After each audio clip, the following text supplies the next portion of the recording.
Hey guys, what's up? Welcome back to the channel and welcome back to a new video. So my time with the 991.2 GT3 is almost at a close and it has been an absolutely amazing week with this car. Honestly, I don't think there is a better car out there. Ferraris, Lamborghinis, what have you, all that other stuff. Amazing cars. But me personally, I just don't think anything can touch the experience, the feel, the sound, everything about this car is just incredible. This is the first time I've ever had somebody else's car or another car in my possession for an extended period of time that I didn't want to give it back.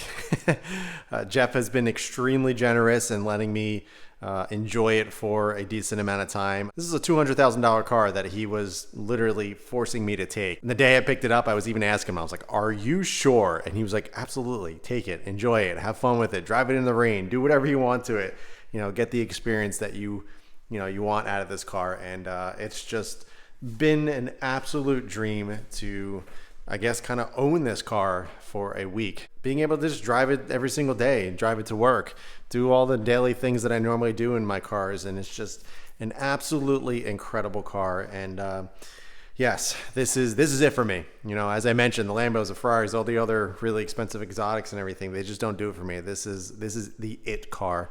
I don't think I would be able to get any better than this. And, you know, this is something to really, really shoot for. And I'm really looking forward to that day when it comes, hopefully soon.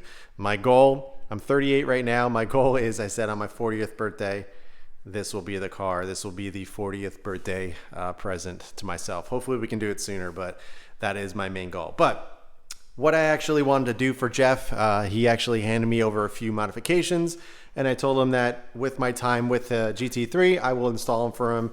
I'm going to be cleaning it up as well, so I'll be doing a video on that, I believe. I think I'm going to do a wash and talk on it because it's such a special car, and I really want to kind of just, I don't know, have some fun with it and do a wash and talk with it, so I'll probably do that.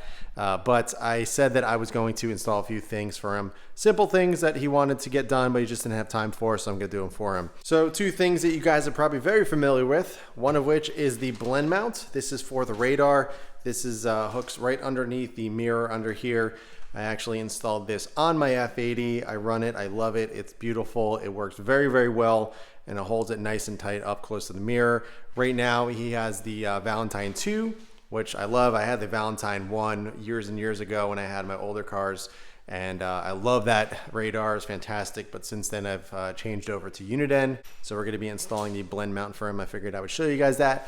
And also, our good buddy, Tommy L Garage. Been friends with him for a while since he had his F80 M3 years and years ago. We've been chatting ever since. This car was actually on Tommy's channel. Tommy took it for a drive with Jeff for a quick rip, and he gave him some TLG Mudflaps for the front. He doesn't have them for the rear because of the rocker panel guards. So I'm gonna throw these on for him. Very, very simple install. It includes obviously the Mudflaps, but also the hardware as well. So pretty darn simple. So I figured I would get that knocked out. Let's go ahead, let's hop in the car, get the Blendmount installed, and then we can hop over here and get the mud flaps done. This is the current setup that he is running, just the Valentine 1 as I mentioned, but he has using these suction cups. All right, so I ended up removing the suction cup mount here. There was two issues with it. One, it didn't look that good. It was positioned kind of awkward. And number two, it was actually hitting the top of the mirror right here. So you weren't able to move the mirror in the right position. So up here was probably the best spot to put the suction cup mount without putting it in front of the window here with it being too noticeable. So this was nice and high and tucked away. But as I mentioned, it was hitting the top of the mirror, so you weren't able to move the mirror in the right position, and it was kind of awkward. So getting the Blendmount and having position underneath the mirror is just gonna look better, and you're gonna be able to have full functionality of the actual mirror.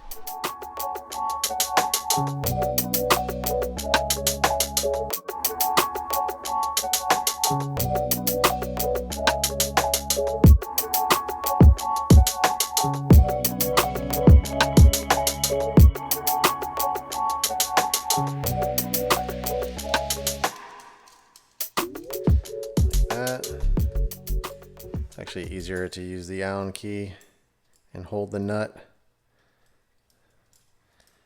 And you don't want to do this too tight because it is plastic, but and also the lock washer's on there, so it's going to hold pretty firmly. Take the lock washer and the nut. In the same situation, I'm going to use the Allen key. screw it down, hold the nut. Nice and snug.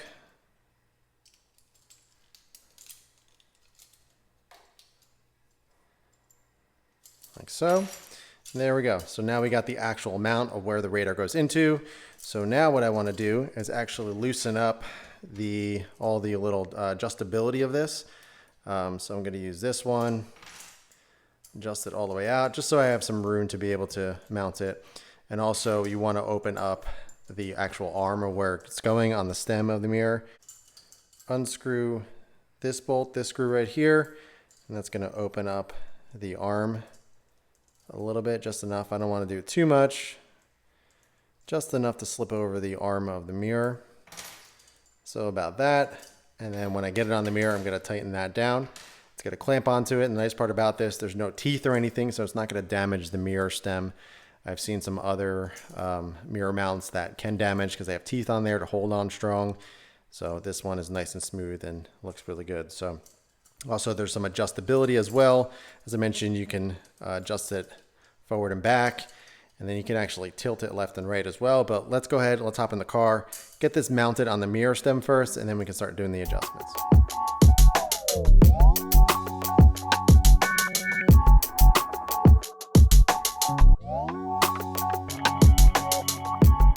So I got the actual clamp on the mirror. What you actually want to do is remove all the bottom parts here where it mounts actually to the radar, so you have access to everything.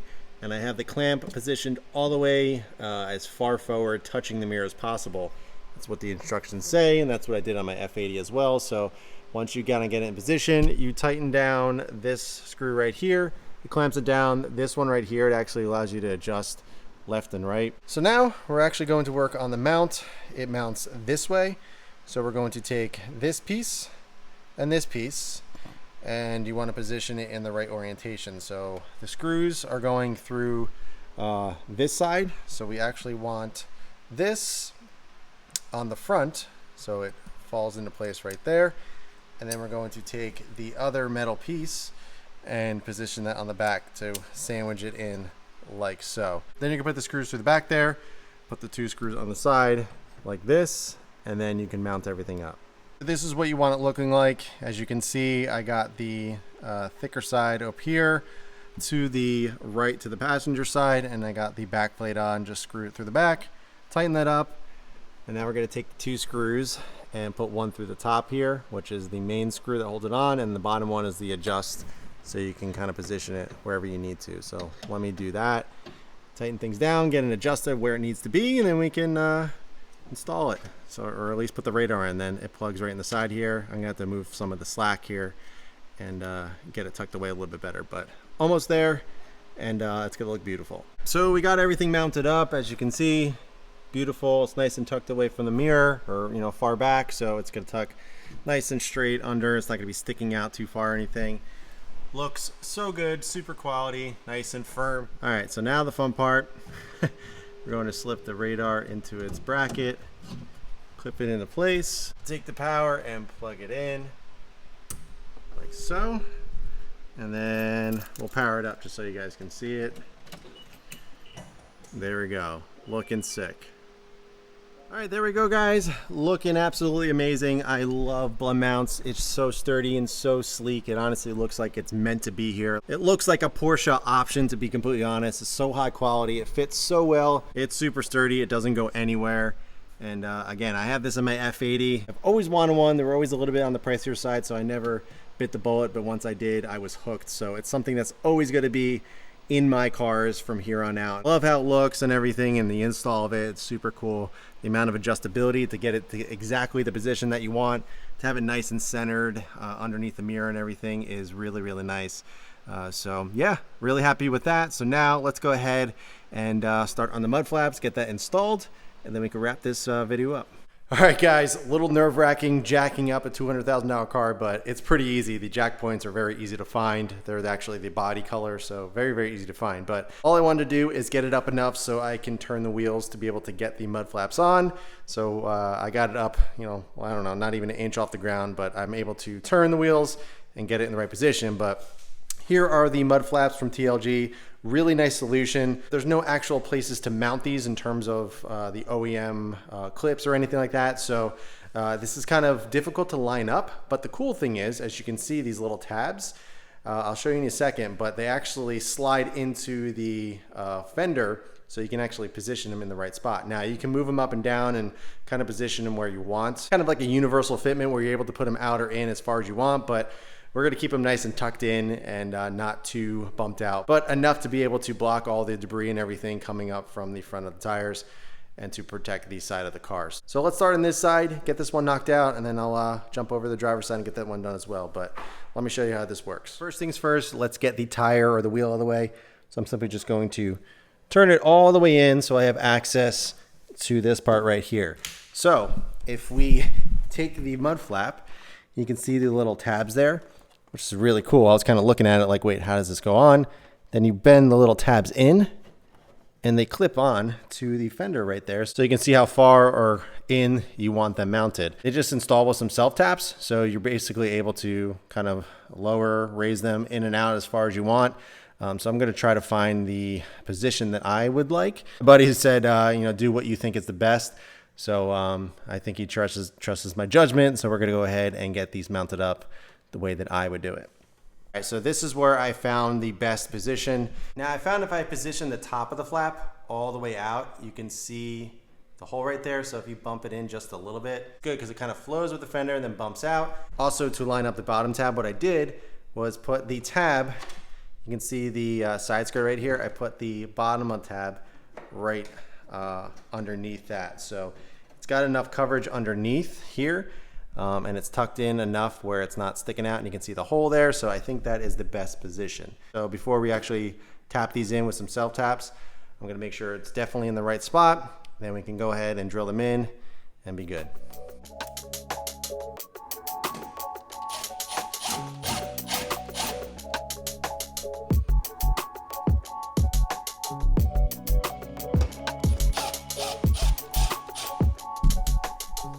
Passenger side mud flap is installed, which looks really good. It's nice and tucked up with the fender liner, so it kind of fades in almost. You can't see any of the tab holes or anything, and it's got enough underneath to block all the debris, and obviously on the side to knock off or block any of the dirt that's coming up over here. So we are good. So now I'm actually going to turn the wheel again to the other side so I can do the driver's side. So same situation. One of the reasons why I end up putting the tab, the bottom one, on the side skirt here is because I can match it up exactly on the driver's side, because if I positioned it lower, it would have been kind of off. So this way it'll be in the exact same spot. All right, so now we're on the driver's side. I got the wheel turned as far as I can to the left. So now I'm gonna take the TLG mud flap, line this bottom tab up with the bottom of the side skirt there, like so. And take this one, put it in as far as I can, and then I'm gonna tilt the top in a little bit so you don't see that tab. And we're good to go. So let's take the little self taps, screw them in, and we can wrap this little project up. One little note, one little extra kind of detail thing that I always do when I jack up the car and I'm able to spin the wheels is, as you can see, the center cap is not center. So I like to spin the wheel so it's right side up so you can read it. I actually do the same thing on the driver's side. And if I have access to the rears as well, I'm gonna do the same thing. Oh, this one's actually good. So I don't know, it's just a nitpicky thing. Obviously, if you go and have some fun and you do some donuts and do some launches and stuff, and then if the tires don't hook, they'll spin and won't be matched up in or anything, but just something I like to do, so I figured I'd mention it. All right, guys, so that is gonna wrap it up on the GT3 installs. We did the blend mount for the Valentine 2, and then we did the TLG mud flaps, and it turned out awesome. I'm really happy with the position of everything, and I sent, well, it's kind of hard to see, but I sent some pictures to my buddy Jeff so he can see exactly how they look, because we talked about where we wanted to position them, and he's really happy with what I decided on. Really hard to see since it's so dark here, but you can kind of see them right here. But protects enough underneath and on the side and everything, so it's actually perfect width for the FIRs. It sticks out far enough to be able to block everything, and yeah, so I'm actually going to be washing this up in a couple days, so I'll be doing a video on that. As I mentioned earlier, I'll be doing a wash and talk, I think. I kind of decided to do that because this is, I mean, look at this thing. This thing is insane. I absolutely love how it looks in here, and it's kind of giving me that motivation and that manifestation that I always talk about, getting something like this in my own personal garage, something like this of my own someday. So that's gonna do it for this one, guys. I hope you enjoyed it. I'm gonna leave a link below for the Blendmount as well as the TLG Mudflaps. So if you guys are interested in picking it up for your GT3 or for any other car, both the Blendmount and the TLG Mudflaps, multiple applications, so it's not just GT3s or Porsches. BMWs, pretty much any car you can possibly think of. There's so many different applications. So that's gonna do it for this one, guys. I hope you enjoyed it. If you have any questions at all, be sure to ask them below. But in the meantime, keep it clean, keep it simple. I'll catch you guys in the next one.